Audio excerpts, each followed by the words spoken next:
Izin Allah Subhanahu wa Ta'ala, kita bisa berkumpul, berselawat bersama, mengaji bersama.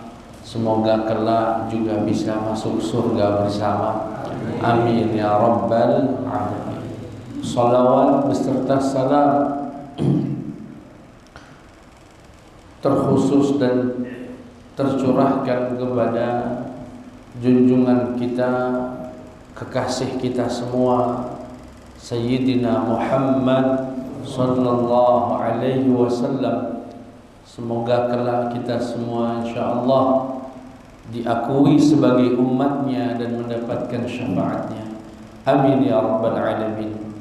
Jamaah sekalian yang dimuliakan Allah Subhanahu wa Ta'ala, kita lanjutkan apa yang sudah kita bahas pada pertemuan yang lalu, yang mana terakhir kita sampaikan terkhusus bagi kita yang diberikan Allah anak perempuan, maka itu adalah amanah Allah yang wajib kita jaga. Wanita-wanita yang ada di sekeliling kita itu betul-betul harus diperhatikan. Bahkan salah satu wasiat terakhirnya Nabi Muhammad sallallahu alaihi wasallam ketika beliau menyampaikan pada haji wada', haji perpisahan beliau berpesan, istausu bin nisa'i khairan, tolong jaga wanita-wanita yang ada di sekeliling kalian, ya istri, ya ibu, ya adik perempuan, ya anak perempuan. Terkhusus untuk anak perempuan, dalam mendidiknya ada satu sifat yang betul-betul harus ditanamkan pada mereka. Apa itu? Sifat malu. Salah satu keistimewaan wanita muslimah adanya rasa malu. Laki duduk pinggir jalan biasa, tapi perempuan duduk pinggir jalan tidak pantas. Laki-laki pulang jam 8 malam, jam 9 malam masih wajar. Perempuan tidak elok, punya anak gadis, maghrib belum di rumah. Maghrib belum di rumah. Mohon maaf ya, 3 hari yang lalu atau beberapa hari yang lalu datang seorang bapak nangis di hadapan kami, mengatakan, Ustaz, malu rasanya saya mau bercerita, tapi saya sudah nggak tahan. Sudah 1,5 bulan pikiran saya betul-betul terkuras. Kata saya, ada apa Pak? Anak gadis saya hamil, Ustaz. Anak gadis saya hamil. Terus yang menghamili kami kira bujang, rupanya sudah punya istri. Nikah di bawah tangan juga dengan istri pertama. Saya bingung, apa saya nikahkan dengan laki-laki itu, tapi saya nggak mau. Nanti dia pasti ribut dengan istri pertamanya macam-macam. Tapi jika tidak dinikahkan, mama malu sekali. Lihat, kalau sudah begitu Pak, luar biasa ujian itu. Akibat apa itu? Akibat tidak tegasnya orang tua dalam mendidik anak, terutama yang perempuan. Dibawa jalan pacarnya biasa baik, lajulah, malah diongkosi. Nak mana malam ini? Nak mentu aku? Kata kawan yang jemput. Begitu ada yang jemput, dijuk duit. Nah, ini tidak pantas.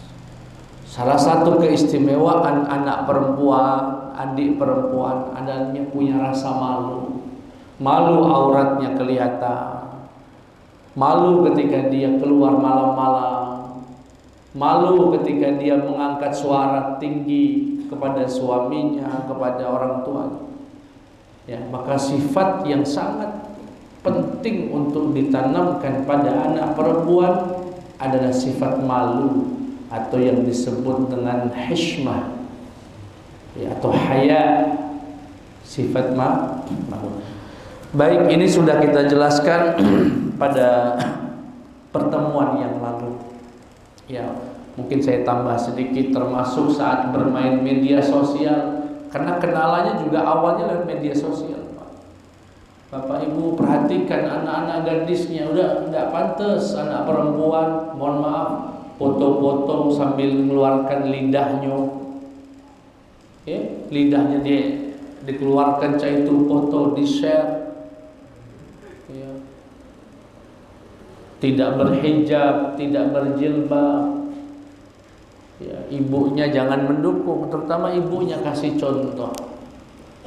Luar biasa Pak, hari ini kita hidup di zaman luar biasa fitnahnya. Zina itu hampir biasa, Pak. Ya. Na'udzubillahi min dzalik. Baik, kita lanjutkan. Qala al-musannif rahimahullah wa nafa'ana Allah bi'ulumihi fid dharain amin. Wa 'alaika bi birril walidain fa innahu min aujabil wajibat. Wajib kepadamu duhai muridku untuk berbakti kepada kedua orang tua. Bahkan itu di antara hal yang paling wajib, di antara yang wajib-wajib. Wa iyyak uquqahuma, jangan sekali-kali durhaka kepada kedua orang tua. Fa innahu min akbaril kabair, karena itu dosa yang sangat besar. Allah berfirman, a'udzu billahi minasyaitonir rajim, wa qadha rabbuka alla ta'budu illa iyyah wa bil walidaini ihsana. Dan Allah juga berfirman, anishkurli wa liwalidaik. Kata beliau, fanzur kaifa qarana al-amra bil ihsani ilaihima bitauhidihi wa qadha rabbuk. Tuhanmu telah memutuskan alla ta'budu illa iyyah, jangan menyembah selain kepada Allah. Artinya esakan Allah, sembahannya Allah, perintah tauhid, perintah akidah. Setelahnya wabil walidaini, dan kepada kedua orang tua berbaktilah. Lihat Pak, setelah ada perintah akidah, langsung perintah berbakti kepada orang tua. Menunjukkan apa? Menunjukkan begitu tingginya perintah bakti pada orang tua, sampai-sampai disebutkan beriringan dengan perintah tauhid, mengesahkan Allah Subhanahu wa ta'ala. Jangan sampai menyakiti perasaannya. Kata beliau, ini salah satu keistimewaan Al-Habib Abdullah bin Alwi Al-Haddad. Beliau katakan, wa minal uquq an tu'ziyahuma biqat'i ma tastati'u isalahu minal ma'rufi ilaihima. Di antara jenis kedurhakaan pada orang tua adalah dengan menyakiti mereka. Dengan cara apa? Tidak memberikan kebaikan kepada orang tua, padahal kita bisa melakukannya. Menghentikan sesuatu yang sebetulnya, menghentikan kebaikan yang sebetulnya kita bisa melakukan mak mana misalnya, misal sebagai contoh, sudah menikah, punya istri, sebetulnya dia ini bisa seminggu sekali atau 2 minggu sekali jengok wong tuanya. Tapi kata dia kaget baiklah 2 bulan depan, kaget baiklah tahun depan pas lebaran. Menghentikan kebaikan kepada orang tua padahal dia bisa melakukannya, kata Al-Habib Abdullah, itu termasuk kedurhakaan. Jingok wong tuanya cak ini, aduh, kita jingok dan ada waktu untuk bisa mijit, biarlah kayak gini, ndak mijit, durhaka sama wong tua. Subhanallah ya. Karena bagi kita yang sudah jadi orang tua tahu betul perasaan orang tua itu sangat sensitif sekali. Ya, apalagi makin sepuh umurnya makin sensitif. Maka hal-hal yang kiranya kecil bisa jadi besar. Apalagi zaman sudah ada handphone, ada anak saking sibuknya setahun tidak nelpon wong tua, alangkah nemennya, ya, alangkah nemennya. Sekarang itu bisa jadi yang hari ini berjarak sama wong tuanya, sebetulnya tidak ada alasan tidak bisa WA sehari pagi-pagi misalnya sebelum begawe, assalamualaikum pak, ma, mohon doanya, 2 hari sekali, 3 hari sekali. Ini sampai sebulan sekali, 2 bulan sekali. Sampai wong tua itu rasa rindunya sampai membuat ya, perasaannya tidak enak. Itu termasuk bentuk kedurhakaan sama wong tua. Ya. Apalagi fa kaifa bi taqtibil wajh, apalagi berwajah masam. Sama wong tuanya masam. Ngomongnya nyentak-nyentak. Tapi heran juga kadang-kadang entah kenapa anak kepada orang tua itu sekarang banyak nih yang kalau sama wong terjengok lembut dia, pak, begitu sama wong tuanya, bapak ini, tidak ngerti bapak ini, nyentak-nyentak saya itu. Anak yang dulu ceboknya dicebokin, anak yang dulu ingusnya dielap, anak yang dulu ditiduri, tuh, ya, ditemani tidurnya, digendong, digantikan popoknya. Tahu-tahu begitu bisa ngomong dikit, lah nyentak-nyentak. Itu rasanya sakitnya luar biasa. Ya. Sakitnya luar biasa. Maka jangan, apalagi yang sudah ngaji begini, jangan dengan alasan rajin ngaji tidak berbakti sama orang tua. Ya. Sayangi mereka, bakti kepada mereka, bahagiakan mereka. Ya. Rasulullah sallallahu alaihi wasallam bersabda, "Yujadu rihul jannati min masirati 1000 'amin wa la yajiduhu 'aqqun wa la qati'u rahimin wala syekhun zanin wala musbilun izarahu khuyala innamal kibriya'u lillahi rabbil alamin." Kata Nabi, ada aroma bau surga, wangi ya. Baunya surga itu Pak, jarak antara kita dengan surga andaikan 1000 tahun jaraknya. Seperti orang yang melakukan perjalanan 1000 tahun, itu bau surga masih kecil. Tapi ada beberapa manusia, beberapa umat Islam yang tidak mencium bau surga tadi. Padahal orang semuanya merasakan harumnya surga. Siapa orang yang tidak mencium bau surga yang begitu nikmat itu? Yang pertama, aqun, anak yang durhaka. Anak yang durhaka. Wala qati'u rahimin, dan orang yang memutus silaturahim. Wala syekhun zanin, seorang tua yang berzina, sudah tua berzina.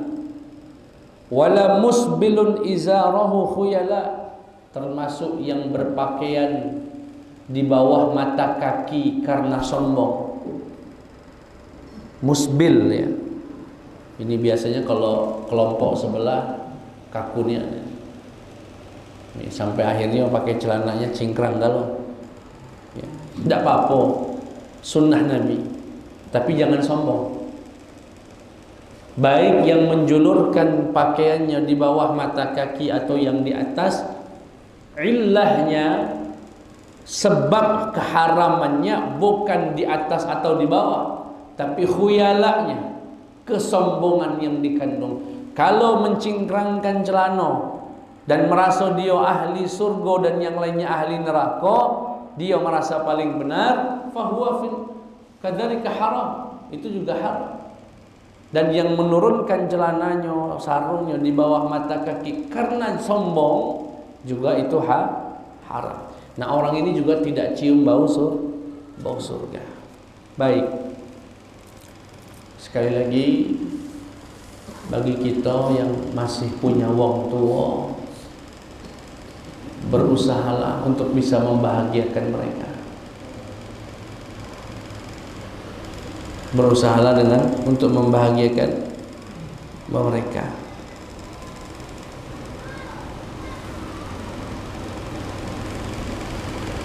Tapi jangan dengan alasan membahagiakan orang tua menghalalkan segala cara. Tidak boleh juga. Korupsi, napa nak ngajikan wong tua, tidak boleh. Kamu ngapa bisnis misalnya yang haram? Iya, aku nak belikan emas buat emakku, haram, tidak boleh. Ya, tujuan yang baik tidak serta-merta menghalalkan segala cara. Bahasa kaidah fikihnya atau maqasidnya, al-ghayatu la tubarrirul wasilah.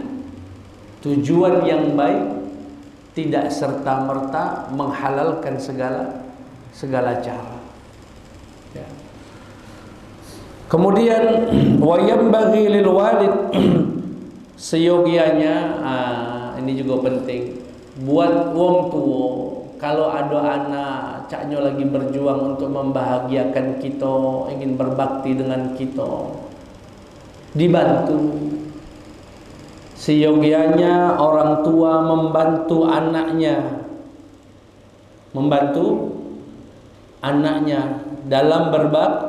dalam berbakti.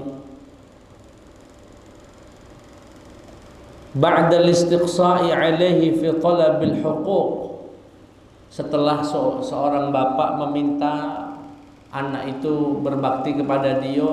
Kalau kira-kira anaknya agak susah, misalnya bapaknya ngomong, "Pak, nak, bapak itu nak minta apa-apa, nak. Kamu pacak jenguk bapak seminggu sekali." Misalnya. Padahal kita tahu anaknya ini gawenya di provinsi lain. Kalau seminggu sekali diminta untuk nengok, habis gajinya. Sedangkan dia punya kewajiban nafkah, punya kewajiban anak, cucunya. Nah, jangan juga wong tua memposisikan anak dalam posisi yang serba salah. Di sini kebijaksanaan wong tua memaklumi anaknya. Wala siyama, apalagi di zaman akhir zaman ini, Pak. Sekarang wasaral walidu ya'uddu abarra auladihi man lam yusih ilaihi minhum. Sekarang ini, Pak, dulu standar anak yang berbakti itu anak yang membahagiakan wong tua, ngenjuk uang wong tuanya, menghajikan wong tuanya, pokoknya memenuhi hajat cita-cita wong tuanya. Itu standar anak berbakti zaman dulu. Zaman sekarang ini zamannya Habib Abdullah 400 tahun yang lalu, kata beliau, anak disebut berbakti Cukup tidak nyakitin wong tua. Ndak usah ngenjuk apa-apa. Ndak perlu ngenjuk tiap bulan sekian kepada wong tua. Ndak nyakiti baik sudah termasuk berbakti. Ya standarnya apalagi zaman sekarang ini cak kita ini. Maka di sini Rasulullah sallallahu alaihi wasallam sampai berdoa, rahimallahu walidan a'ana waladahu ala birri. Semoga Allah merahmati seorang bapak, seorang ibu yang membantu anaknya untuk berbakti. Yang membantu anaknya untuk berbakti. Ada wong tua, na'udzubillah, pokoknya mama ndak ridho sama kamu kalau ndak kamu cerai istri kamu. No. Saroha. Bukan cai itu, bukan bantu anak namanya menyengsarakan. Ada ndak cai itu, Pak? Ada di film Indosiar ada.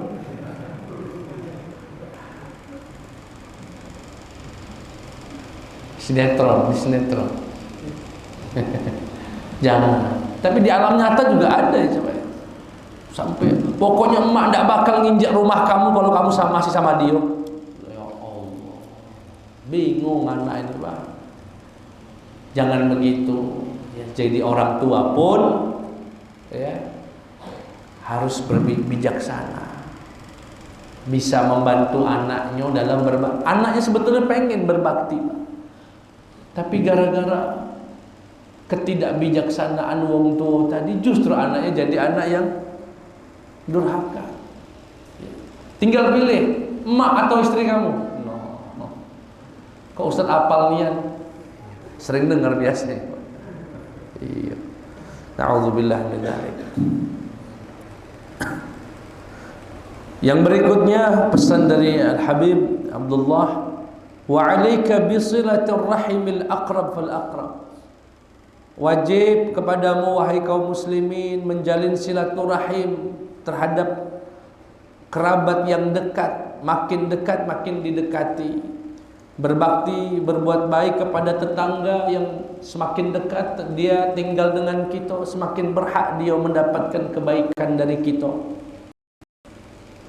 Di firman Allah Subhanahu wa taala, wa bil walidaini ihsanan wa bidzil qurba wal yatama wal masakin wal jari dzil qurba wal jaril junubi was sahibi bil janb wa ibnis sabil, dan seterusnya. Berbaktilah kepada kedua orang tua dan kerabat dan anak-anak yatim dan orang-orang miskin dan tetangga yang kerabat dan yang tetangga sebelah sebaya. Jadi tetangga itu Al-Imam Al-Ghazali membaginya ada 4 kalau tidak salah. Jadi ada tetangga, dia dulur, ada kerabat, dia muslim. Jadi ada 4 hak yang dijaga. Siko hak sebagai sama-sama muslim, hak karena bertetangga, hak karena dia berkerabat. Kerabat 3 berarti ya, dibagi 3. Ini orang yang paling berhak untuk kita berbuat baik pada dia, untuk kita jaga perasaannya, untuk kita bantu kalau kita bisa bantu. Rumahnya di sini, jaraknya dari rumah kita cuma 3 rumah misalnya. Nasabnya ada hubungan sama dia, misanan, mindoan, mentelu, misal. Ada hubungan kerabat. 1 dia kerabat kita, 2 dia tetangga kita, 3 dia wong muslim. 3 hak. Yang kedua, tetangga muslim bukan kerabat.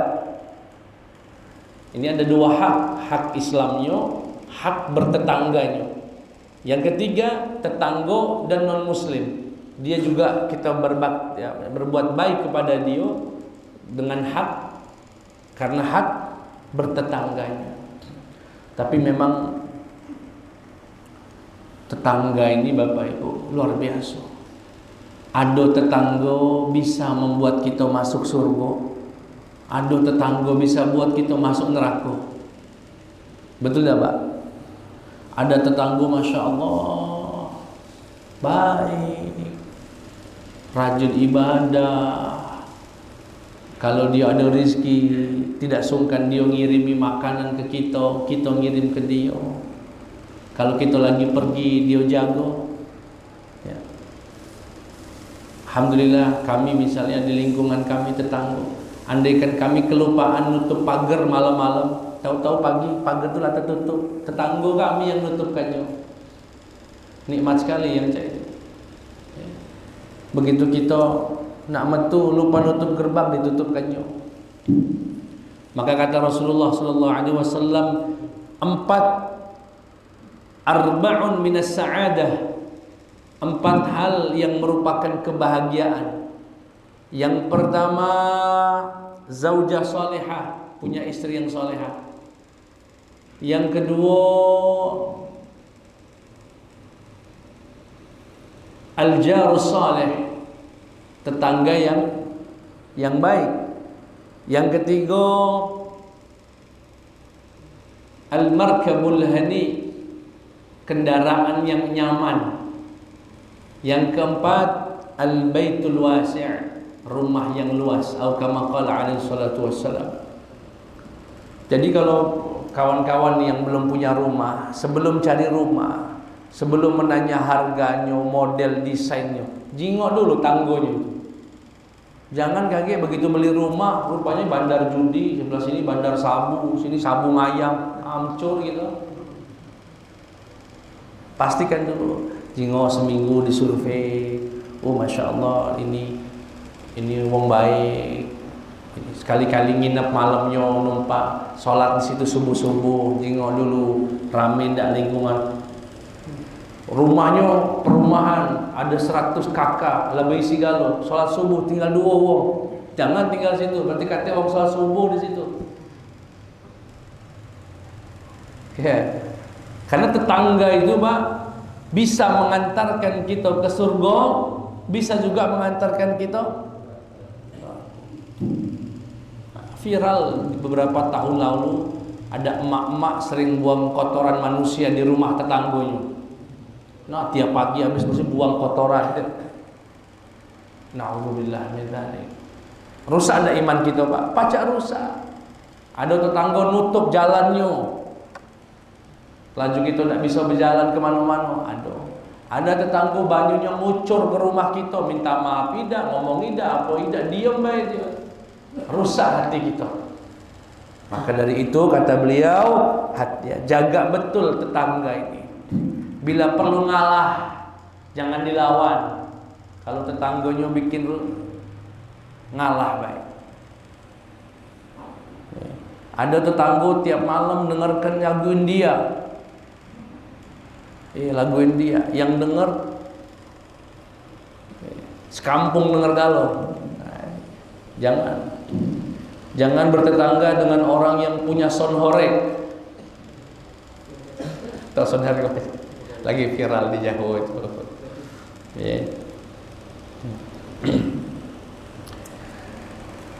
Kemudian soal sound horeg itu kita serahkan.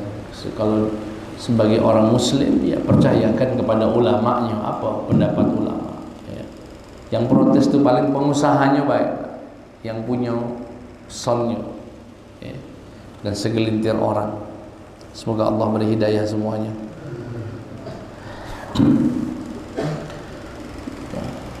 Terutama kekerabatan, ya, saudara, dulur, adik beradik, ya, dijaga niat hubungannya. Bahkan kata Nabi, as-sadaqah 'alal qarabah sadaqatun wasilah. Bersedekah kepada kerabat pahalanya 2. Pahala sedekah dan pahala memperkuat silaturahim. Makanya orang yang paling berhak mendapatkan kebaikan kita, sedekah kita, infak kita adalah dulur dewe. Saya punya nasihat menyentuh sekali dari ayah kami, dari wong tua kami. Wong tua kami dapat dari nenek kami. Apa pesannya kalau lagi ngumpul ke kami, jadi anak-anak lagi dikumpulkan? Kata bapak, selama-lamanya kalian bertemu, lebih lama lagi kalian berpisah. Selama-lamanya kalian bertemu, lebih lama lagi kalian berpisah. Maka saat bertemu, maka janganlah ribut, jangan putus silaturahim adik beradik. Maksudnya apa, Pak? Selama-lamanya kita bertemu, saya punya kakak, punya adik, ketemu, saya sendiri pribadi misalnya ketemu kakak saya, itu sebulan sekali di Lampung, Pak. Itu pun saya cuma 3 hari. 3 hari pun itu setengahnya ngisi pengajian. Di rumah pun saya tinggal di kamar atas, dia di lantai bawah. Ketemunya kapan? Cuma pas makan. Makan paling ngobrol ngopi setengah jam, sejam. Ya. Sebulan cuma paling bersihnya sama kakak beradik itu 12 jam sebulan. Sehari berarti kan sebulan. Berarti kalau setahun cuma 12 hari. Jadi selama-lamanya bertemu, lebih lama lagi artinya lebih banyak kita nih tidak bersama dengan adik beradik. Sudah jarang ketemu, ribut pula. Itu pesan bapak itu. Saya sangat menyuruh. Saya sendiri ke Mesir, ke Sudan sudah hampir 10 tahun. Mondo 4 tahun, 14 tahun. Artinya 14 tahun saya nggak sama kakak beradik itu, Pak. Kemudian pulang baru setahun pindah ke Palembang. Sekarang di Palembang lah 6 tahun. Kalau artinya meski kami beradik dari emak yang sama, bapak yang sama, ya, kita ini Pak, bapak juga begitu. Waktu kita dengan keluarga itu kalau dihitung nih dikit nih Pak. Malam tidur, yang satu rumah saja, yang satu rumah, malam udah tidur ya dah. Kata interaksi tidur. Pagi-pagi sikok lah begawe sana, sikok begawe sana, begawe sana. Ketemu nak maghrib, paling tegur sapa sehat kak, makan dikit pergi. Nah jangan sampai pertemuan yang sedikit itu rusak dengan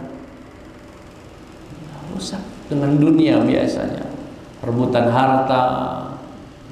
Itulah yang biasanya mutus silaturahim itu, rebutan harta, rebutan waris. Na'udzubillahi min. Padahal pesan Nabi Muhammad sallallahu alaihi wasallam agar man kana yu'minu billahi wal yaumil akhir falyasil rahimah, sambunglah silaturahim. Begitu juga dengan tetangga. Ya, jangan sampai kita beribut dengan tetangga. Minta maaf kalau kita ada salah. Kalau jenazah kita dia yang gotongnya kakek. Ada tetangga 20 tahun tak teguran. Begitu kita ninggal, anak kandung dewe tak bisa bantu kita, rupanya yang gotong jenazah kita orang yang 20 tahun tadi ribut dengan kita. Bayangkan Pak. Ya. Maka ya, jaga betul hubungan dengan tetangga.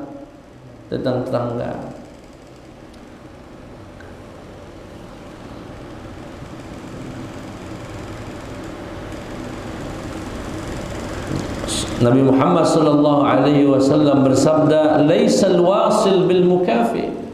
Orang yang menyambung silaturahim bukanlah orang yang membalas kebaikan. Innamal wasil, sesungguhnya orang yang menjalin silaturahim, alladzi idza quti'at rahimuh, adalah orang yang jika diputus silaturahimnya dia sambung lagi. Jadi orang yang dianggap menjalin silaturahim itu bukan orang yang membalas kebaikan wong tadi, tidak. Tetapi ketika ada penyebab yang memutuskan silaturahim, dia memilih untuk menyambungnya lagi. Maka ada satu nasihat kami dapat dulu saat di pondok. Terkadang kita meminta maaf itu bukan karena kita salah, tapi karena kita ingin silaturahim itu tetap terjalin. Saya sangat menyentuh kalimat itu. Terkadang kita minta maaf sama tetangga, minta maaf sama kakak, minta maaf sama adik, minta maaf sama istri, minta maaf sama kawan, bukan karena kita salah, tapi karena kita tidak mau silaturahim ini putus. Kita ingin nyambung. Orang ada yang meminta, pokoknya dia yang salah, putus-putuslah daripada aku. Itu bukan wasil, ya, bukan orang yang termasuk menjalin silaturahim. Bapak Ibu, itu yang bisa kami sampaikan pada malam hari ini. Poin yang kita bisa bawa, yang masih punya orang tua, itu surga kita. Dapatkan ridho mereka, insya Allah hidup kita bahagia dunia akhirat. Yang orang tuanya sudah meninggal, cara berbaktinya dengan kirimkan doa istighfar buat mereka.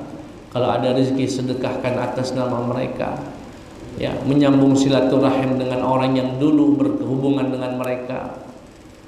Kemudian bagi orang tua, berbijaksanalah pada anak-anak yang sedang berjuang, dimaklumi salahnya, khilafnya, dibimbing untuk bisa berbakti, jangan disumpah serapahkan. Ya.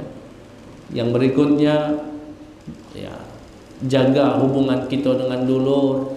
Sekali lagi, selama-lamanya kita bersama keluarga, lebih lama lagi sesungguhnya kita berpisah dengan mereka. Jangan sampai itu rusak. Begitu juga dengan tetangga. Wallahul a'lam. Wassalamualaikum warahmatullahi wabarakatuh. Waalaikumsalam warahmatullahi wabarakatuh.